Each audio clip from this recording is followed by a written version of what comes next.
Bueno, compañeros, vamos a empezar con la segunda parte de nuestro curso.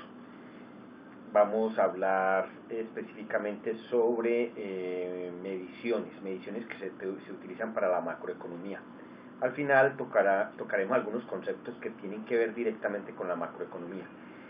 Ustedes recordarán que cuando hablamos de pensamiento económico les hablábamos de una escuela que es fundamental para todas las demás escuelas de pensamiento económico, que es la escuela clásica. La escuela clásica da unos conceptos que son utilizados y son recogidos en el tema de la medición. Específicamente, acuérdense en que para la economía clásica la creación de riqueza o de valor estaba fundamentado en la producción y más específicamente sobre tres variables que son las integrantes de la producción, como son el trabajo, la tierra y el capital, con sus respectivas remuneraciones, que son salarios, beneficios y rentas. De esa misma manera se parte para construir todo lo que tiene que ver con las mediciones que luego son utilizados en la macroeconomía. Es decir, la macroeconomía parte de ese concepto clásico para desarrollar su tema. Acuérdense que la macroeconomía surge con Keynes para mirar de qué manera se puede actuar o interactuar con la economía desde las posiciones institucionales o del Estado. Entonces, compañeros, no siendo más, procedamos a hacer un corto recorrido por los lados de la medición, que es fundamental para los sindicatos, y algunos conceptos macroeconómicos que ustedes deben manejar. Bueno, compañeros, entonces lo primero sería decirles que las siguientes son las formas de medir el PIB. En la macroeconomía hay tres variables de las muchas que hay que se consideran fundamentales para la discusión económica. La una es el Producto Interno Bruto, eso significa PIB, Producto Interno Bruto. El otro es el empleo, principalmente el empleo laboral, aunque muchas veces hablamos de empleo también para saber el uso del capital o uso de la tierra, pero para asuntos macroeconómicos, cuando hablamos de empleo, muchos economistas hablan casi que exclusivamente, no siempre, del empleo, nos referimos al empleo laboral. Y la tercera variable es el tema de la inflación. Nosotros acá hablaremos de dos variables en este curso que les estamos dando. Por un lado, el Producto Interno Bruto lo vamos a definir enseguida, y la parte de la inflación. Vamos a tocar esos dos puntos. Con esto ustedes van a tener muy claro, cuando se estén hablando en los temas sindicales de temas como el crecimiento, la producción, y cuando se hable de la productividad y se hablen de todos estos temas, pues van a estar aptos ustedes para acceder a ese conocimiento gracias a que vamos a definir qué es el Producto Interno Bruto como elemento fundamental de la medición para hablar de macroeconomía y para los temas que tienen que ver pues con los temas sindicales, sociales y de la economía de un país. Bueno, hay tres formas de medir el Producto Interno Bruto de un país. Ahorita lo definimos. Cuando termine acá estas tres, les voy a hacer una corta definición. Se puede calcular el PIB, lo que nosotros llamamos por el lado de la oferta, o PIB por la oferta. También es conocido como el PIB calculado por el valor agregado. Enseguida lo vamos a explicar.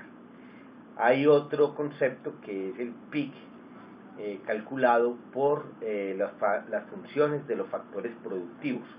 Acuerden que los factores productivos son los que define la economía clásica: tierra, trabajo y capital. Esos son los factores.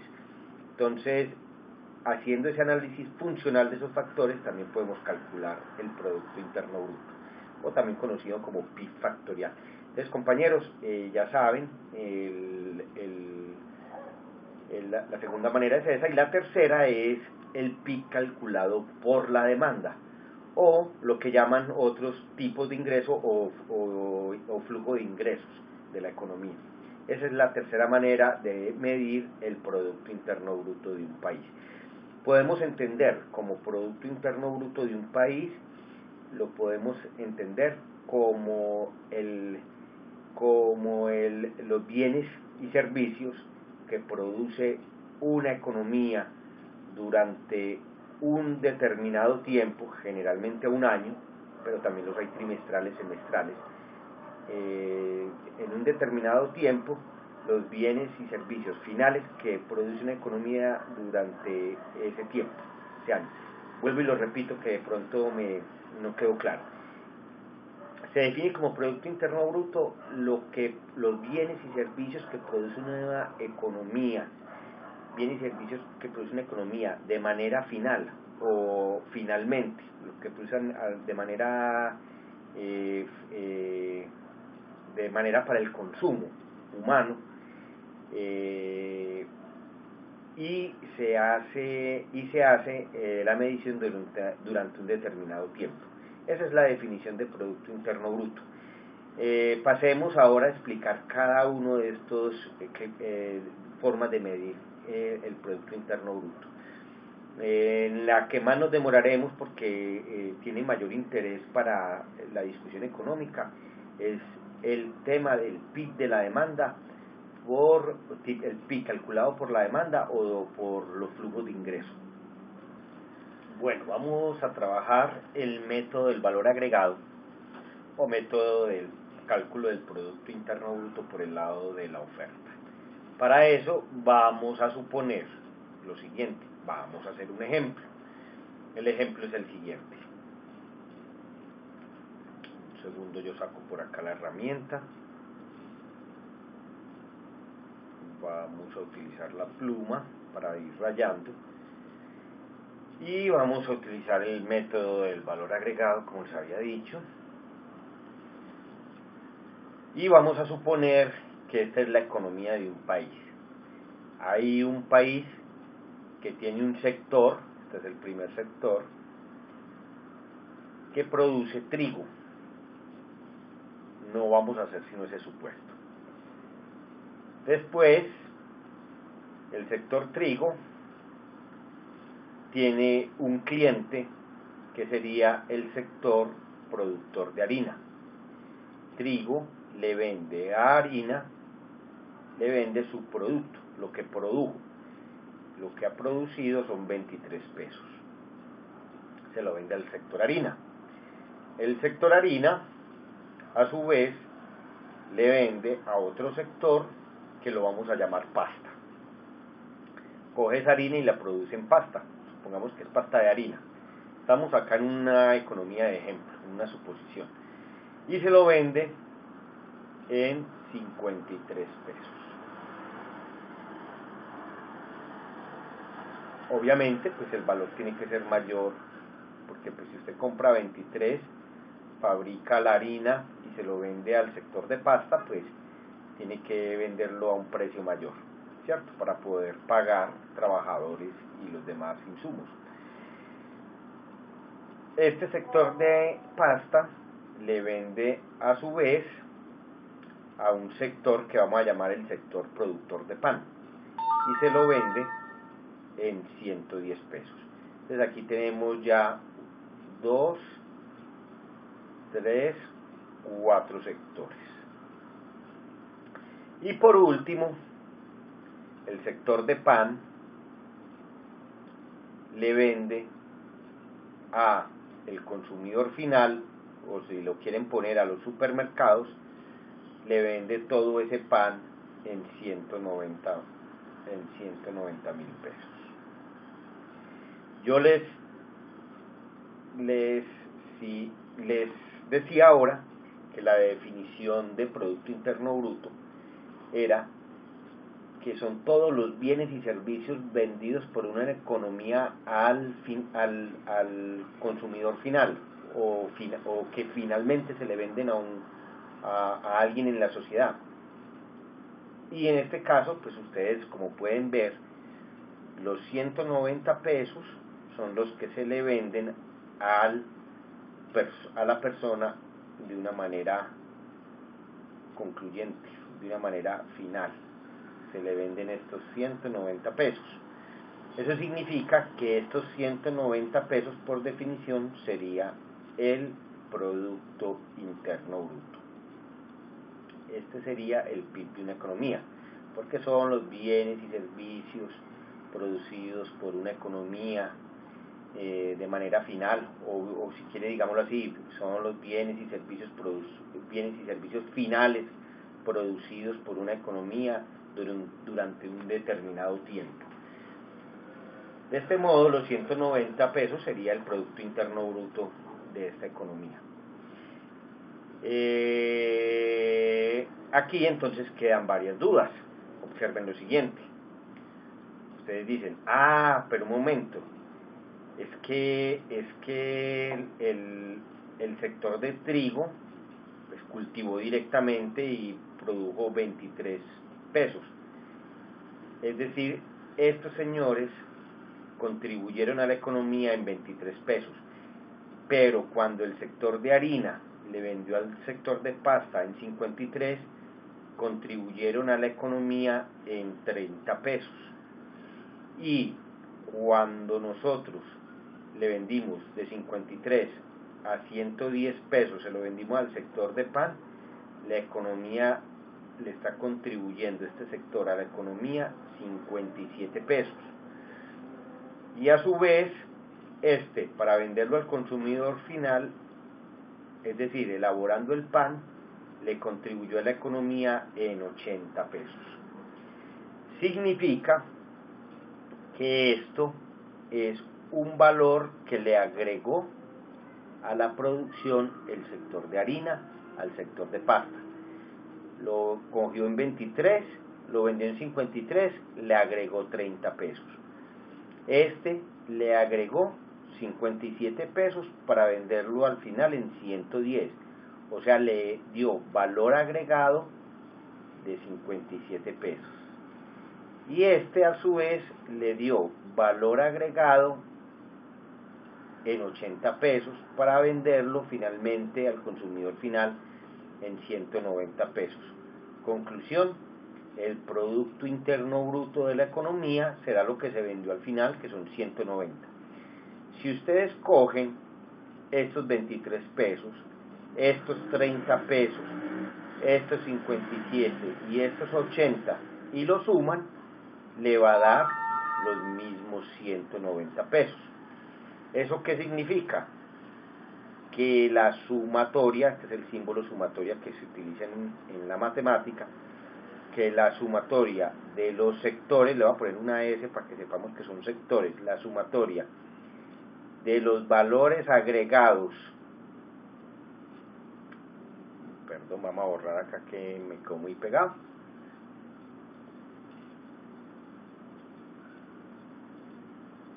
la sumatoria de los valores agregados de esos sectores son igual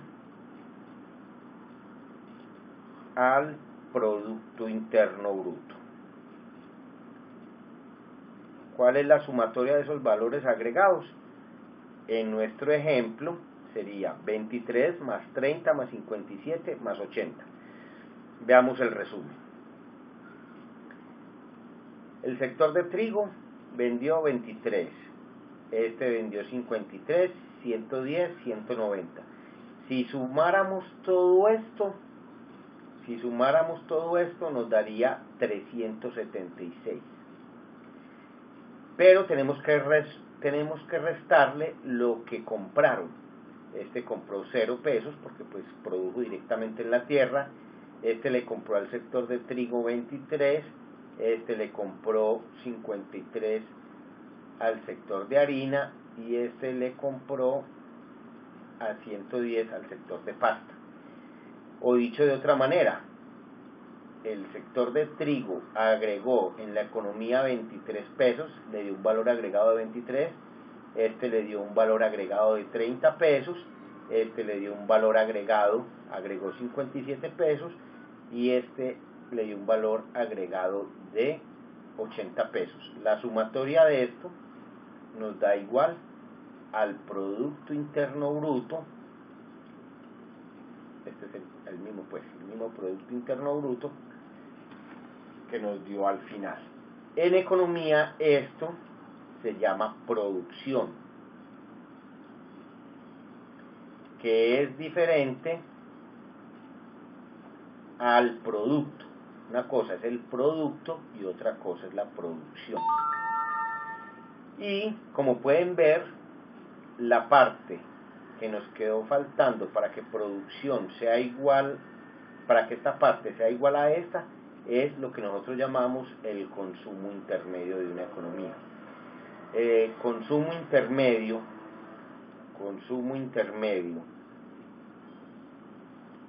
más Producto Interno Bruto es igual a la producción de una economía. Cuando nosotros en economía hablamos de Producto Interno Bruto, es porque nos interesa hablar de lo que verdaderamente se produjo y no haciendo doble contabilidad. Porque si nosotros solamente contáramos la producción en una economía, estaríamos haciendo doble contabilidad, estaríamos contando de todo lo facturado en una economía, que es diferente a lo que verdaderamente se le agregó a la producción, que es el valor agregado. Compañeros, con esto creo que queda supremamente claro cuál es el Producto Interno Bruto calculado por el lado de la oferta. Bueno, me voy a adelantar a la próxima diapositiva explicándoles algo en esta misma. Cuando vamos a ver qué es el valor agregado, cuando le vamos a mirar qué es el valor agregado, observe que usted para producir, por ejemplo, harina necesita trigo, o sea, necesitaría este trigo, necesitaría trabajo, que le voy a poner W para que se entienda, necesitaría el capital, es decir, las máquinas y los otros insumos que usted está invirtiendo en la producción, y necesitaría la tierra o donde tiene arrendado la fábrica donde va a producir. Observen entonces que la producción del sector de harina, sus 53 pesos, está representado en trigo, trabajo, capital y tierra. Si nosotros le quitáramos lo que invirtió en trigo, supongamos que cogemos esta parte y la quitamos, quitémosla. Supongamos que quitamos esta parte, la de trigo, nos quedaría que el valor agregado,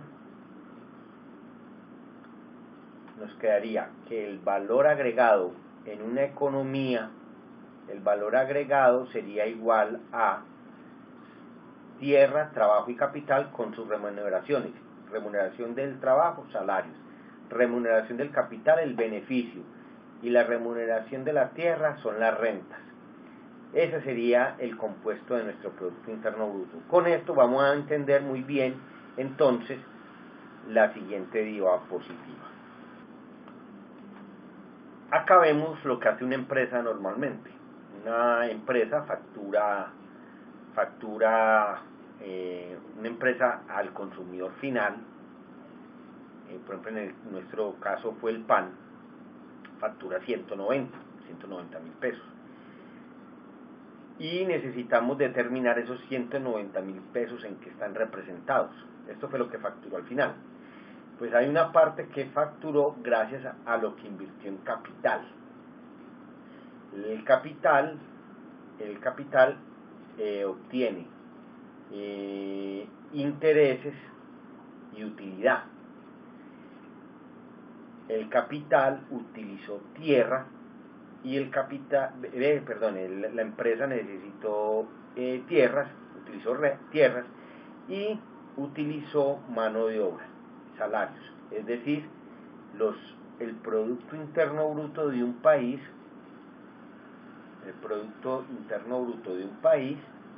lo podemos discriminar porcentualmente en lo que se utilizó en salarios, rentas, intereses y utilidad. Observen observen que este Producto Interno Bruto, calculado por los factores productivos, porque este sería el Producto Interno Bruto calculado por los usos factoriales, o sea, ¿cuáles son los factores? Tierra, trabajo y capital. O sea, son los mismos que cuando lo calculamos por el lado de los valores agregados. ¿Y nos sirve para qué? Nos sirve para cuando nosotros queremos mirar qué sector es más intensivo en capital o qué sector es más intensivo en trabajo, pues utilizan este tipo de discriminación.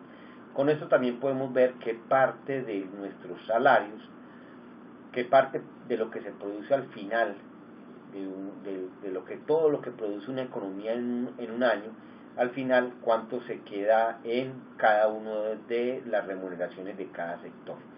Salarios, rentas, intereses y utilidades. Hay que decir aquí que los intereses son parte de la utilidad, para que lo discriminamos para que metamos el tema de que los intereses dependen de quién financia el capital.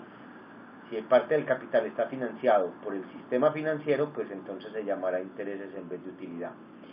Pero los intereses se pagan a partir de la utilidad que deja una empresa.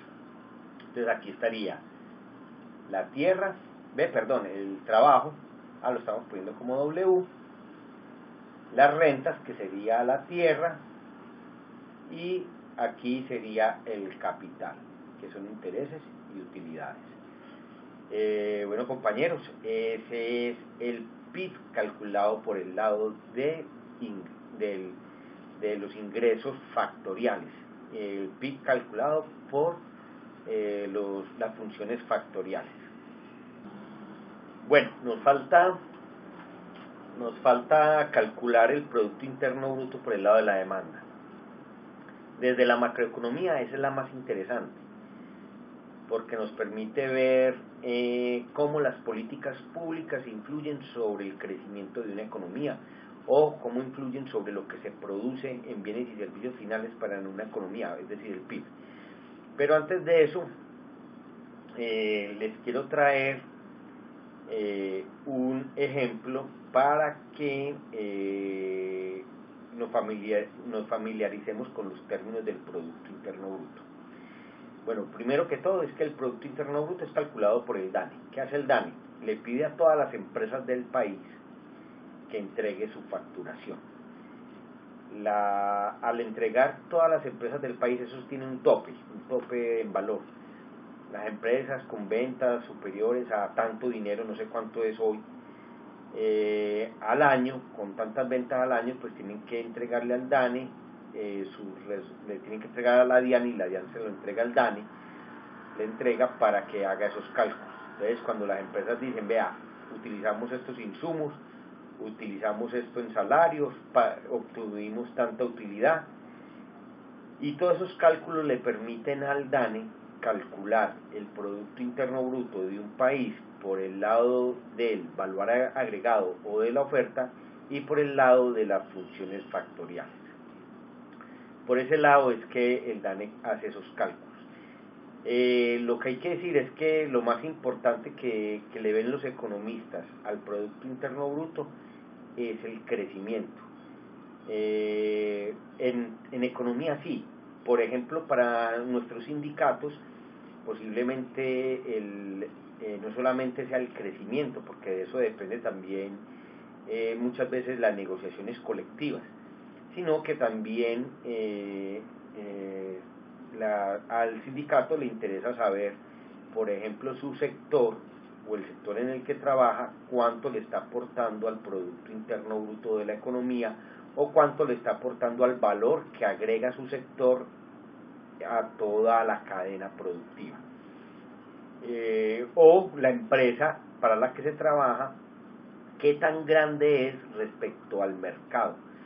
Es decir, si hay una empresa, está integrada, supongamos, no puede ser muy poquito, pero supongamos que está integrada por 5 o 6 empresas, pues obviamente usted podría coger la empresa para la que está trabajando, y por medio de los cálculos del Producto Interno Bruto saber qué importancia tiene la empresa en la industria o en la rama que está produciendo ese valor agregado, o que produce en toda la cadena productiva del Producto Interno Bruto.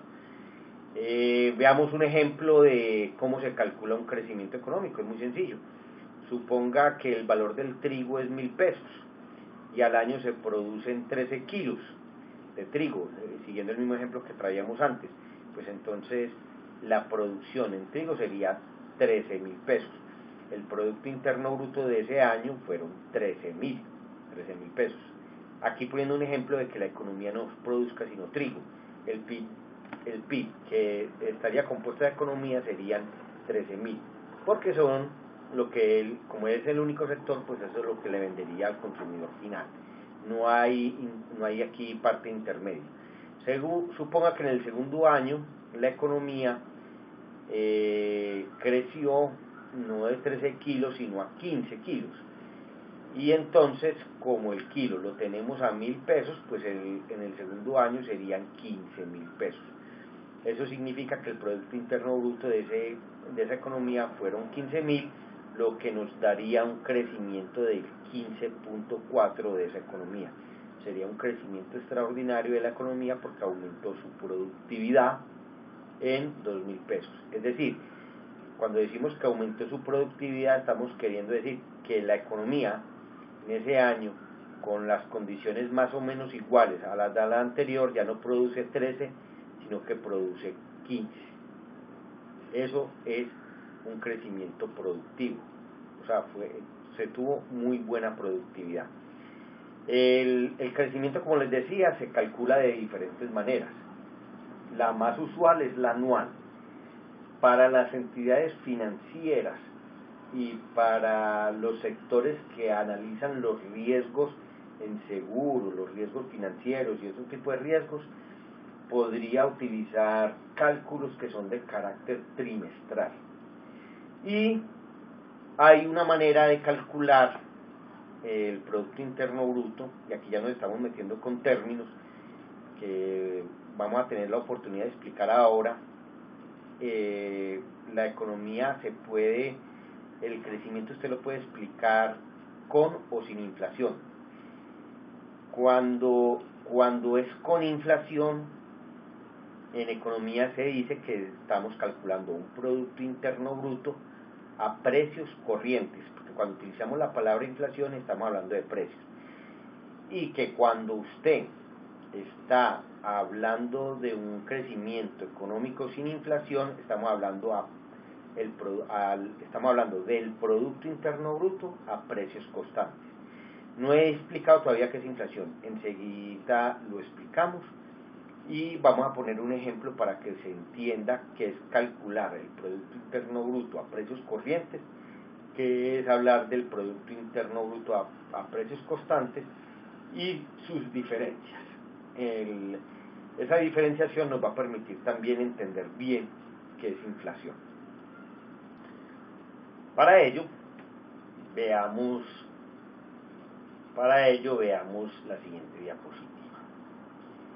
Supongamos que esta economía está produciendo en el primer año, en el año número 1, 10 kilos de trigo.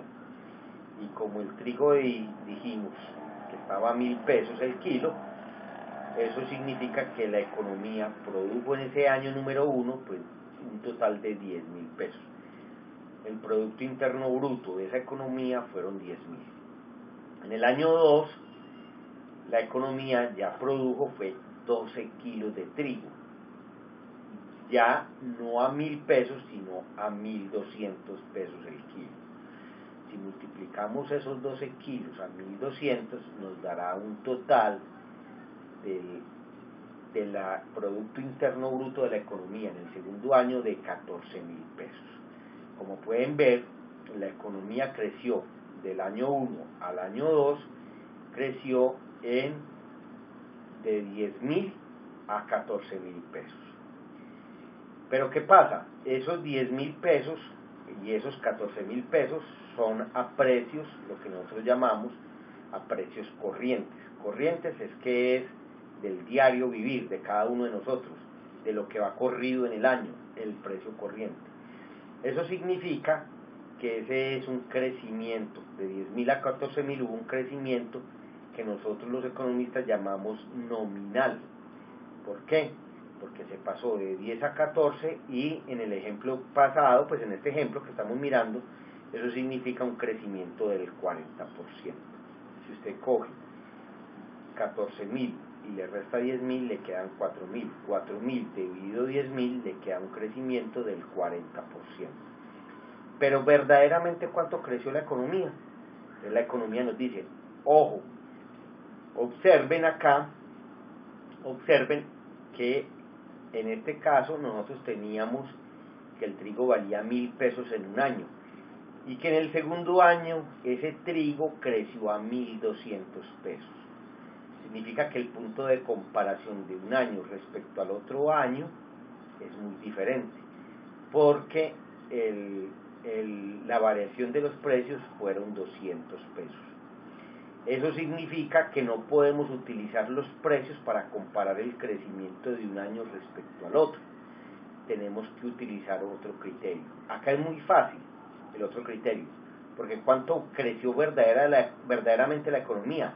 Creció de 10 kilos a 12 kilos. Eso nos da un crecimiento real, una variación real del Producto Interno Bruto de un 20%. ¿Por qué?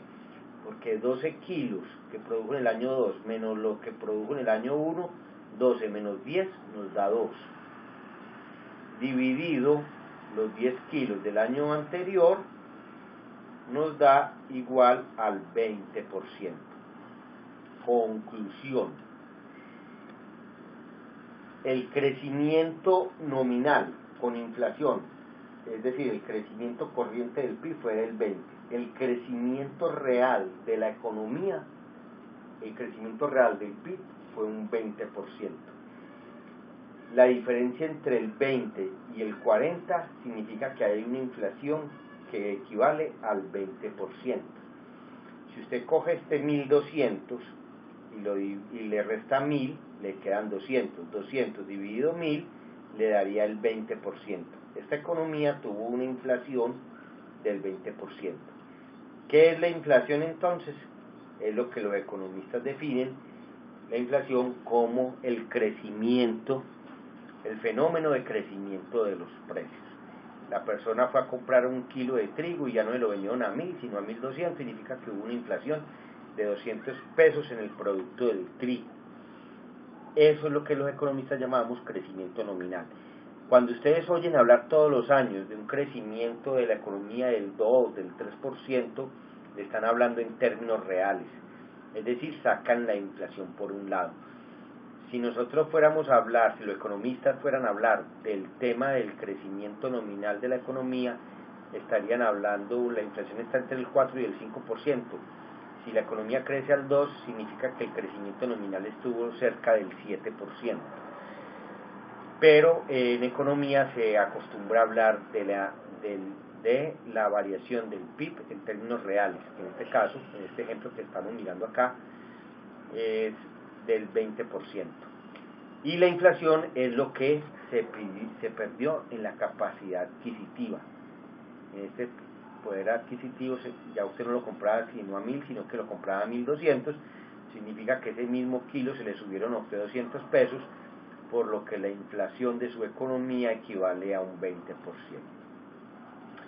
¿De acuerdo, compañeros? Con esto entonces ya nos queda claro qué es inflación y cómo se calcula el Producto Interno Bruto cuando estamos hablando que es a precios corrientes o a precios constantes. Pasemos a la siguiente diapositiva. Esta diapositiva nos está diciendo, bueno, es que la inflación, lo que les decía, por definición se trata del crecimiento generalizado y continuo de los precios de los bienes y servicios de una economía. El fenómeno contrario, es decir, la caída generalizada y continua de los mismos precios, se denomina deflación. En nuestras economías y principalmente en las latinoamericanas, en nuestras economías, principalmente en las latinoamericanas, casi nunca hablamos de deflación, sino que hablamos de inflación.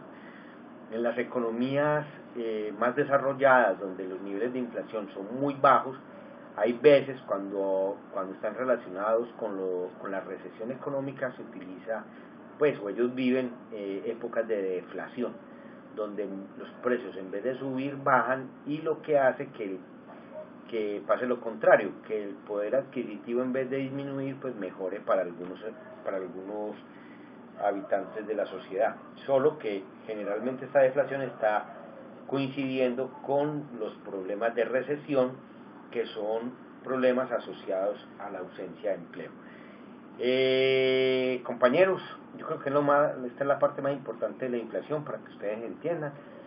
Cuando están negociando un pliego y están negociando la recuperación real de su capacidad de compra, lo hacen respecto a la inflación, porque cuando ustedes, la capacidad de compra disminuye porque los precios subieron, es como si se le estuvieran disminuyendo sus salarios. En ese sentido, la inflación siempre se ha considerado un problema. Ahí hay unos fenómenos con la inflación que no vamos a tocar en este curso, pero les dejo la idea. No necesariamente desde nuestra perspectiva obrera y sindical, la inflación per se es mala. Hay unas inflaciones que están relacionadas con la ampliación y el auge de la economía y el mejoramiento de los salarios, que no es visto desde nuestros intereses de clase como problemático, sino todo lo contrario, como una muestra de que hay mejores distribuciones de la riqueza.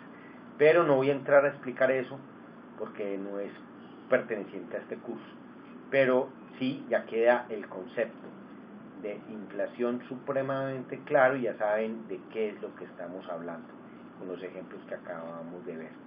Y acá está la definición de inflación, ya definimos el Producto Interno Bruto. Ahora después de explicar esto, pasemos a la otra parte que nos interesa. La parte que nos interesa es calcular el Producto Interno Bruto por el lado de la demanda, o por lo que también llaman los economistas, por los flujos de ingresos. Calcular este Producto Interno Bruto por este lado tiene unas posibilidades económicas muy grandes, que la vamos a mirar al finalizar este video. Pero para que nos podamos entender, vamos a construir el Producto Interno Bruto. Vamos a construir ese Producto Interno Bruto por el lado de la demanda. Y empezamos de la siguiente manera. En la economía hay dos sectores que son los fundamentales. En una economía capitalista, la sociedad la podemos dividir en cuanto a la producción. Acuérdense cuando definíamos economía. Cuando definíamos economía decíamos que era el análisis de la producción de bienes y servicios escasos, cómo la sociedad se organizaba para producir eso, cómo lo hacía.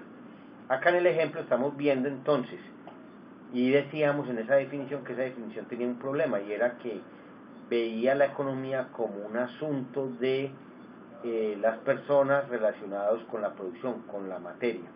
Y nosotros decíamos que la crítica que le hacemos a esa economía es que no mira en torno a las relaciones.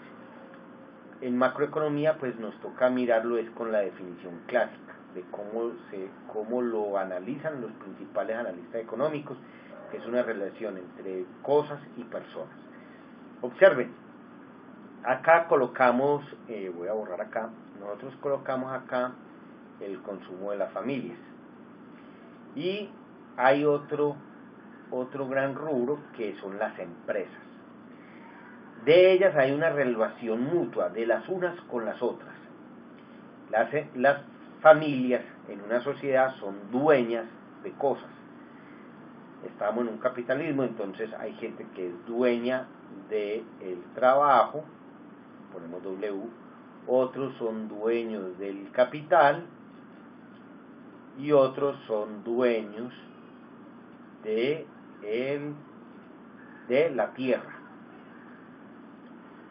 Cuando usted tiene una empresa, tiene que utilizar estos elementos: el capital, tiene que utilizar el trabajo y tiene que utilizar el sitio donde está produciendo, es decir, las rentas que están implicadas ahí. Claro, estas personas, estas familias son dueñas de cada uno de estos elementos. Puede que combinado, pero la mayoría de casos es dueño exclusivamente de uno de esos factores. La mayoritaria, pues la gente es en su mayoría dueño solamente de su capacidad de trabajo, o sea, de lo que recibimos en salarios.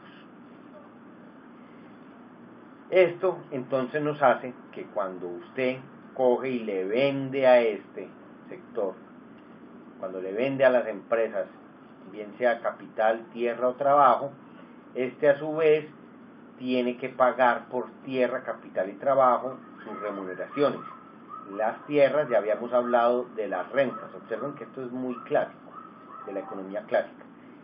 Tienen que remunerar el capital, que son los beneficios, utilidades, bueno, y nos interesa a los bancos, y el trabajo, que se remunera con el salario.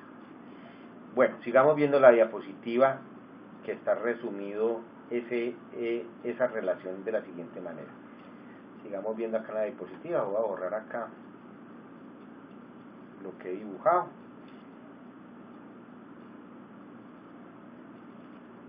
Observen entonces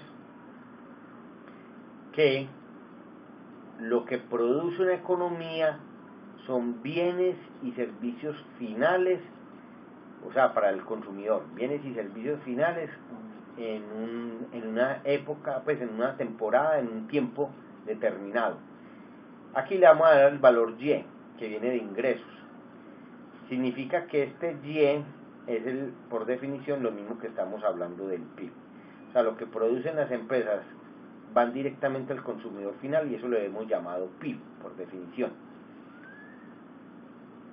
Y las empresas compran todos esos bienes finales, lo compran con una actividad que se llama la actividad de consumo. La actividad de consumo. Estos producen neveras, aceite, carne, televisores, vehículos, casas, etcétera, etcétera. El consumidor final compra cada una de esas cosas. Esto que se lo vendió finalmente a las familias, pues lo estamos llamando Producto Interno Bruto por definición, como se las he venido trabajando. Y esa actividad, cuando usted saca el dinero para comprar esos bienes y servicios, se llama actividad de consumo. Esos bienes finales, de aquí para allá, se llama consumo. Aquí es el PIB o los ingresos, y este es el consumo. Acuérdense que las familias obtienen, para consumir, obtienen el dinero por medio de sus salarios, de sus beneficios o de sus rentas. Entonces podemos decir, hasta este orden, vamos a escribirlo por acá, que este Producto Interno Bruto, este PIB que llevamos hasta acá, es igual al consumo de una economía, por ahora, porque la realidad no es tan así, es un poco más allá. Hasta ahí llevamos el consumo. Vamos a borrar acá esto para que no se nos enrede con la siguiente pensamiento, con el siguiente desarrollo, perdón. Observen una cosa, las familias no solamente consumen, y en una economía no solamente están las familias y la producción. Hay otros actores que no los hemos considerado acá. Mínimamente hay otros 3 actores en la economía, o que están implicados en la economía, y que son importantes tenerlos en cuenta. Estos 3, vamos con el siguiente. La gente, no todo lo que se produce se consume. Hay gente que recibe ingresos que son superiores a su capacidad de consumo, y lo dedican ¿para qué? Pues lo dedican para ahorrar. Bueno, en la realidad es que todos ahorramos, incluso los que nos gastamos el salario que recibimos mensualmente también tenemos nuestros ahorros. Claro, el ahorro está en los fondos de cesantías o en una pensión, que es una especie, no es un ahorro en el estricto sentido de la palabra, pero es una especie de ahorro. Siendo así, si existe el ahorro, la pregunta es cómo se llama el sector que está encargado de administrar lo que la gente ahorra. En ese caso son los bancos, que nosotros lo llamamos en economía el sector de la acumulación. ¿Por qué acumulación? Porque son los que manejan el capital, el que permite fundar nuevas empresas para emplear gente y pagarle las rentas a los demás y pagar los intereses por su beneficio, pues por los beneficios obtenidos por el capital invertido. Entonces ese sector lo hemos llamado acumulación. Bueno, eso en resumido lo que les acabo de decir sería de la siguiente manera: las empresas y las familias ahorran. Eso sería el ahorro que hacen las familias. Observen que esta es parte de los ingresos, no todo se lo consume, sino que hay una parte que lo ahorra. Y las empresas también tienen sus ahorros y lo mandan a los bancos como acumulación. Los bancos cogen el ahorro de las familias, los ahorros de las empresas y prestan el dinero al sector productivo, bueno, también al consumo, pero vamos a suponer acá que no existen las tarjetas de crédito para que se vaya a los préstamos del consumidor, pero le prestan a las empresas la plata para que trabajen. Eso es lo que nosotros llamamos inversión. Eso significa, como lo tengo aquí, que el ahorro en este sentido sería igual a inversión. Lo que recibe el sector de acumulación son totales de ahorros que después totalmente lo lleva a la inversión. De esta manera nuestro Producto Interno Bruto, cuando agregamos este otro sector, se nos amplía. Ya sería consumo más inversión. Ese sería nuestro Producto Interno Bruto. Pero la cosa no para ahí. Les hablaba de por lo menos otros tres actores. Ya vimos uno de esos tres, que es el del sector acumulación. Nos faltan dos actores económicos importantes en la sociedad. Vamos a verlo a continuación con la otra parte de esta misma diapositiva. Bueno, el cuarto actor en este caso sería el gobierno. El gobierno es muy importante en la sociedad porque es el que regula las actividades privadas, o sea, de las familias. También tiene que ver con la regulación de la producción, la regulación de la acumulación y los papeles que tienen que ver con la justicia y con otra cantidad de temas que están implicados los demás sectores de una economía. Entonces el gobierno es el otro actor. El gobierno, ¿cómo entra en esta ecuación? De la siguiente manera: pues las personas pagamos impuestos para ayudar a financiar el Estado. La financiación de este Estado pues recibe esos impuestos para gastárselos. Bueno, también me faltó mencionar, pues hay empresas que son del Estado que hacen actividad de producción. Hagan de cuenta, por ejemplo, Ecopetrol, que también le envía ingresos debido a su producción, se los entrega al Estado. Entonces, por un lado están los impuestos y están los ingresos. Lo vamos a llamar en términos generales impuestos. Esa es la manera en que el gobierno se financia para gastar la plata. Pero entonces ya sabemos de que como el impuesto usted lo está regalando a un ente que es ajeno a usted, entra de una manera negativa. Significa que serían los impuestos, voy a ponerlo acá como T, no me vayan a confundir con tierra, sino T de tributo, y con el signo negativo, que significa que usted de su plata resta un dinero que usted no se consume ni lo destina a la acumulación, o sea, no lo destina a la parte de los ahorros, sino que se la tiene que transferir al Estado por los servicios que él le presta. Por eso, de su ingreso, una parte se resta en impuestos.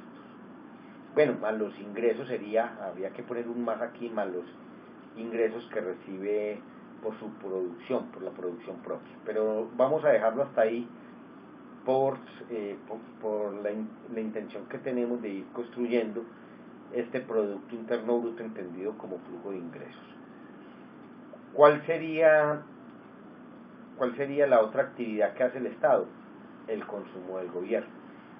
El gobierno tiene que pagar justicia, tiene que pagar policía, tiene que pagar una cantidad de cosas que se van para el beneficio de los privados. Entonces el gobierno tiene unos ingresos, pero también tiene un consumo. Cuando usted paga salarios, paga producción, paga seguridad,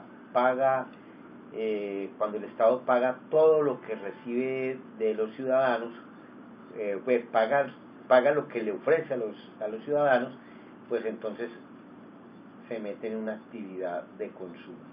Entonces vamos a poner una G aquí, que significa que el Producto Interno Bruto es lo que le entra al gobierno, o sea, lo que gasta menos lo que entra, ¿cierto?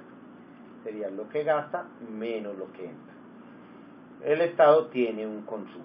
El último actor que nos falta, entonces el Producto Interno Bruto hasta aquí, hasta este momento sería consumo más inversión menos impuestos más gasto público. Sería este Producto Interno Bruto que venimos calculando por el lado de la demanda, ¿cierto? Nos falta el último. El último es el sector externo. El sector externo son los demás países del mundo. Los demás países del mundo son un actor importante para cada economía nacional y se relaciona de la siguiente manera con el país, y es que hace actividades exportadoras. Cuando usted exporta mercancías, la producción no solamente se da para la familia, sino que esas mercancías las venden en el exterior, a usted le entra plata a la producción por este lado. Eso significa que el Producto Interno Bruto nuestro habría que sumarle, aquí lo coloqué como una X, habría que sumarle las exportaciones de una economía. Y en ese mismo sentido, pues no solamente nos relacionamos con el sector externo por el lado de las ventas de bienes y servicios, sino también por las transferencias que hace el sector externo a las familias. Si usted tiene un familiar en el exterior y le manda dólares, pues esos son transferencias que se vienen a dar a las familias. O también se puede dar por lo que importa. El sector externo le vende a nuestro país bienes y servicios que después van a las familias, pero estos bienes y servicios serían lo que conocemos como importaciones. Significa que la gente saca de su plata para enviarle al sector externo, mandarle a comprar las cosas que necesita, y por eso diríamos que sería un menos M, o sea, más exportaciones menos importaciones, sería la relación con el sector externo y más las transferencias. No vamos a colocar aquí las transferencias para complicar el asunto y lo dejemos en términos generales. Significa que el Producto Interno Bruto nosotros ya lo tenemos completo.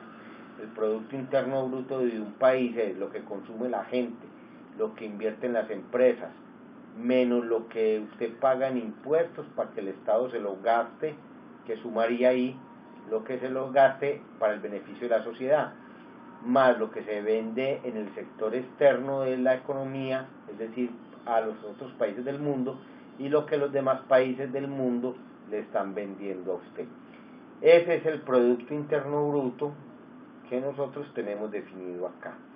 Es decir, el Producto Interno Bruto definido por el lado del flujo de ingresos lo podemos definir como las actividades que están acá resumidas en esta parte. Habría que mencionarles, compañeros, que en todo caso hay otros pagos que no vamos a considerarlos acá, pero se pueden netear en esta misma fórmula, y es que obviamente el gobierno también hace actividad de acumulación, el sector externo también hace actividad de acumulación, y hay empresas nacionales que pagan salarios al sector externo y se irían como pago factoriales. Compañeros, yo creo que con esto ya nos está quedando muy claro qué es el Producto Interno Bruto calculado por el lado de la demanda o por el lado del ingreso. A continuación les voy a explicar la importancia que tiene esto para la economía. Bueno, pero para que lo entendamos. Por ejemplo, si nosotros hablábamos de que lo más importante que había en una economía era hablar del crecimiento del PIB. Vamos a poner crecimiento como si fuera un triangulito. ¿Qué tendríamos que hacer para que este Producto Interno Bruto creciera? Entonces, obviamente, para que este Producto Interno Bruto crezca, pues necesitaríamos que crezca el consumo, que crezca la inversión, que crezca el gasto público del Estado, que se reduzcan los impuestos, que se aumenten las exportaciones de un país y que tratemos de importar lo menos posible. Lo contrario, si una economía no crece, sino que decrece, se puede deber a problemas en el consumo, a que el consumo de la economía está disminuyendo, a que la inversión en el país no va por buen camino, a que el Estado no está gastando lo adecuado, no está utilizando gasto público, entonces no ayuda al crecimiento. Puede ser de que nos estén aumentando los impuestos, como efectivamente ha venido pasando en los últimos años.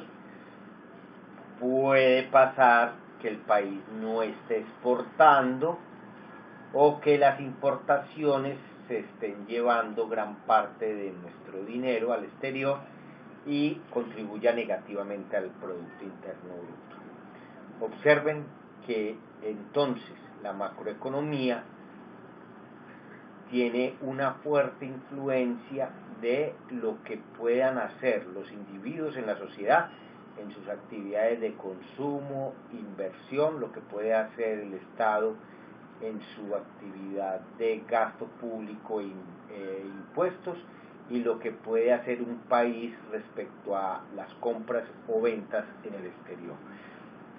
Para que me entiendan, si por ejemplo cumplieran lo prometido de subir el salario a nuestra clase obrera, a los compañeros sindicalizados a través de sus convenciones colectivas, pues por ejemplo podríamos lograr un aumento de esta variable, de la variable consumo, aumentaríamos el consumo. Si hacemos por ejemplo que los intereses en el sistema financiero bajen, las empresas aumentarían la inversión, lo que haría que el crecimiento en inversión se aumente. Si el Estado gasta bastante plata en infraestructura, construyendo carreteras y demás, contribuiría bastante a ese Producto Interno Bruto. Si hacemos que se rebajen los impuestos, haríamos que el Producto Interno Bruto aumente. Si hacemos que por medio de tasa de cambio o con ayudas del Estado aumentemos las exportaciones, pues también estaríamos logrando que este Producto Interno Bruto creciera. Y si logramos ser competitivos con el exterior y comprar lo menos posible afuera del país, estaríamos aumentando el Producto Interno Bruto porque disminuiríamos las importaciones. Observen, compañeros, entonces que usted puede tomar políticas para bajar las tasas de interés, puede tomar políticas para aumentar los salarios, o puede tomar políticas para que su salario rinda más y aumenta la actividad de consumo. Lo que haga el Estado en la sociedad puede implicar sobre el gasto. Las políticas tributarias afectan directamente la actividad productiva y las relaciones con el sector exterior nos pueden ayudar a crecer o a disminuir nuestro Producto Interno Bruto. Observen lo siguiente. Voy a borrar acá, compañeros, para finalizar este curso. Observen lo siguiente. Nosotros podemos juntar estas variables de la siguiente manera. Estas variables las podemos juntar. Si usted coge lo que le entra al Estado y le resta los gastos, le va a dar una cosa que se llama el déficit o superávit fiscal. Es decir, estas dos variables tienen que ver con unos asuntos macroeconómicos que son el déficit y el superávit. Se dice en economía que cualquiera de los dos pueden afectar la actividad económica, como ya lo vimos. Observen que si un país compra más en el exterior que lo que se vende en el exterior, el país está perdiendo dólares y esto se llamaría déficit de la balanza comercial o superávit de la balanza comercial. Acá, por ejemplo, si hay desempleo, puede afectarse el consumo. Si, por ejemplo, no hay quien invierta en un país, pues también afecta el Producto Interno Bruto. Como pueden ver, todas las mezclas que podamos hacer de todas estas variables nos llevan a hablar como macroeconomistas. Es decir, la macroeconomía se encarga ya de analizar qué pasa con cada una de estas variables para conseguir lo que nosotros llamamos un buen crecimiento del Producto Interno Bruto. Que un buen crecimiento del Producto Interno Bruto está relacionado con el salario y está relacionado con otro fenómeno que se llama inflación. Cuando una economía tiene mucho dinero, generalmente los precios se suben y generan inflación o deflación en caso tal de que haya escasez de salarios, pues, o sea, no de mercancías, sino de salarios. O las otras variables del Estado y el sector externo pueden afectarnos también otros asuntos que se toman acá en macroeconomía, como son la tasa de cambio, la devaluación, revaluación, los impuestos. Si los impuestos que se le cobran a la gente afectan el consumo, eso afecta el Producto Interno Bruto, pero si los impuestos afectan la inversión, también puede afectar el Producto Interno Bruto de cierta manera. Eso es lo que todos los días estamos nosotros discutiendo en temas macroeconómicos. Entonces, compañeros, los invito entonces a que si les quedó claro el tema, sigan ustedes profundizando sobre los temas económicos. Ya con esto a ustedes les permite hablar para afuera, a sus comunidades, a las bases sindicales, pueden discutir con sus empresas asuntos que tengan que ver con las políticas públicas en consumo, inversión, gasto, impuestos, exportaciones e importaciones. Compañeros, espero les haya sido útil. Nos vemos en un próximo curso donde avanzaremos un poco más. Ya con esto nos quedó claro cómo se mide, hay mediciones en economía, qué significan, y nos quedó claro qué es la macroeconomía, cómo podemos utilizar todas estas mediciones para hacer políticas públicas, políticas que afecten a las empresas y afecten a la empresa y afectan a los sindicatos. Hasta la próxima, compañeros.